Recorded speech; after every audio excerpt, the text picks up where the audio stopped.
मवियाची जागा वाटपावरती आज पुन्हा एकदा बैठक होते आहे। काँग्रेस ठाकरेंच्या शिवसेनेमध्ये मुंबईमधील 6 जागांवरती सध्या रस्सीखेच आपल्याला पाहायला मिळतोय।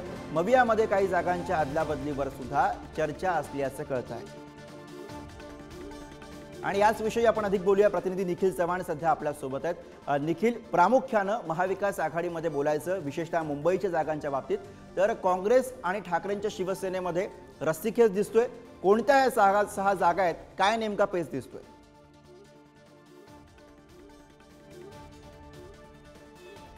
नक्कीच गुरुप्रसाद, पाहायचं झालं तर काल देखील महाविकास आघाडीची बैठक आहे ती बांद्रा येथील हॉटेलमध्ये पार पडली आणि त्यानंतर आज देखील ही बैठक आहे ती या ठिकाणी आयोजित करण्यात आलेली आहे। संजय राऊतांनी ज्याप्रमाणे माहिती दिली त्याप्रमाणे मॅरेथॉन बैठक आपण यांना म्हणू शकतो आणि याच बैठकीचं महत्त्वाचं कारण म्हणजे मुंबईतील ज्या जागा आहेत त्या जागा संदर्भात ह्या बैठक आहेत त्या घेण्यात आलेल्या आहेत। प्रामुख्याने 6 जागांवरती दोन्ही पक्षांकडून म्हणजेच काँग्रेसकडून आणि ठाकरेंच्या शिवसेनेकडून जो दावा आहे तो करण्यात आलेला आहे, परंतु याच ठिकाणी कशा प्रमाणात ह्या जागा देण्यात यावा या संदर्भात जी बैठक आहे ती या बैठकीतून जो तोडगा काढण्याचं काम आहे या महाविकास आघाडीच्या बैठकीमध्ये केलं जात आहे। प्रामुख्याने पाहिलं तर या बैठकीमध्ये जे अहवाल आहेत ते ठेवण्यात आलेले आहेत। तिन्ही पक्षांनी अहवाल तयार केलेले आहेत या जागांसंदर्भातले आणि त्या ठिकाणी कुठली जागा जिंकून येऊ शकते आणि त्या जागी कोणाचं प्रभुत्व जास्त आहे आणि इच्छुक उमेदवारांची यादी देखील या बैठकीमध्ये आहे ती सादर करण्यात आलेली आहे। त्याच अनुषंगाने जर अभ्यास केला तर याच्यावरती कोण नक्की जागा निवडून येऊ शकतं आणि लोकसभेला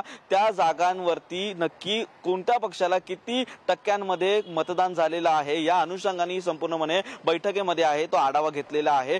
कालच्या आढाव्याच्या नंतर आजच्या संपूर्णपणे बैठकीमध्ये आहेत ते पुढच्या बाबी आहेत त्या ठेवल्या जातील आणि त्याच अनुषंगाने मुंबईतील जागा वाटपावरती एक तोडगा काढण्याचं काम आहे या महाविकास आघाडीच्या बैठकीमध्ये होऊ शकतं। त्यामुळे आजची बैठक देखील महत्त्वाची आहे। आजच्या बैठकीमध्ये काय होते पाहणं महत्त्वाचं ठरेल। काल संजय राऊत होते, त्यासोबत जयंत पाटील, जितेंद्र आव्हाड आणि नाना पटोले या बैठकीला उपस्थित होते। तर आज पुढील नेते असतील, अजून महत्त्वाचे नेते असतील ते देखील या बैठकीला उपस्थित राहण्याची शक्यता आहे ती वर्तवली जाते। त्यामुळे आजच्या बैठकीत नक्की काय होतं आणि या जागा वाटपाच्या संदर्भातला तिढा नक्की सुटतोय का हे देखील पाहणं महत्त्वाचं ठरेल। बरोबर आहे। त्यामुळे आजच्या या बैठकीमध्ये कोणती बातमी पुढे येते निखिल आपल्याला बघावं लागेल। धन्यवाद या सगळ्या सविस्तर माहितीसाठी।